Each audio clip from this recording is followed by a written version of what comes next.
We were in the Midland Bank building. It had previously been known as the security building. We were on the top floor, and and we were there for a long period of time. I remember when we moved from the Roanoke building, I happened to be gone, and a secretary that had been with us for a long time, Agnes Mingleco, I talked to her when I got back, and I said, well, I understand the move went very well. And she said, well, it should have. We were only in that last place 25 years. And so they were a long time in the Midland Bank building, and we had a little glass panel on the front door with the names of the lawyers.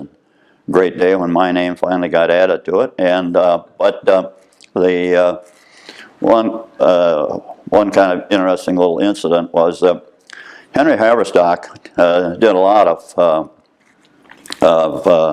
real estate work, not only as a lawyer but as an investor. And there was a fellow by the name of L. Torrance. And so one day, L. Torrance's name appeared up on the list of people on the door. He was a realtor. And so somebody had thought, he's spending so much time here, he ought to have his name on the door. And L. Torrance one day ran into A.D. Strong, and A.D. Strong was probably the premier commercial realtor and his offices were on the same floor ours were. And L ran into A.D.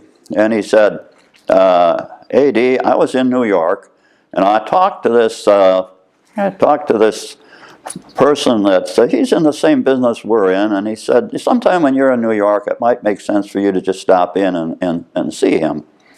And so later on, A.D. was in New York, and so he got a hold of the New Yorker, and they had dinner, and they had quite a little bit more than food. And as the evening progressed, the New Yorker said, you know, he said, I've got this horse that based on the bloodlines should be fantastic, but the results never come through.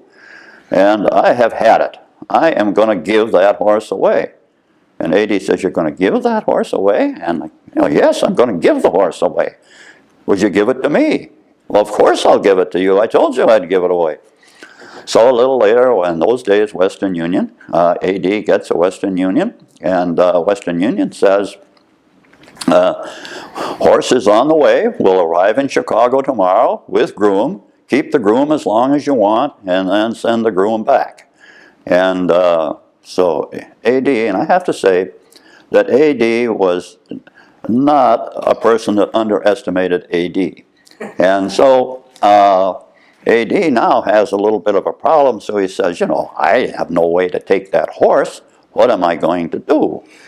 And he said, well, you know, either take the horse or you call him up. And he says, he's a nice guy. Maybe he'll take care of it for you. So A.D. calls him, and the guy says, oh, no problem at all. I'll just send the horse over to Milwaukee. There's a race over in Milwaukee. And it says if he performs the way he's been performing, I'll just get rid of him. And because I told you that's what I was going to do. So a little bit later, L. Torrance sees A.D. and he says, A.D., did you hear how the horse did in Milwaukee? And A.D. said, no. He said, the horse won the race.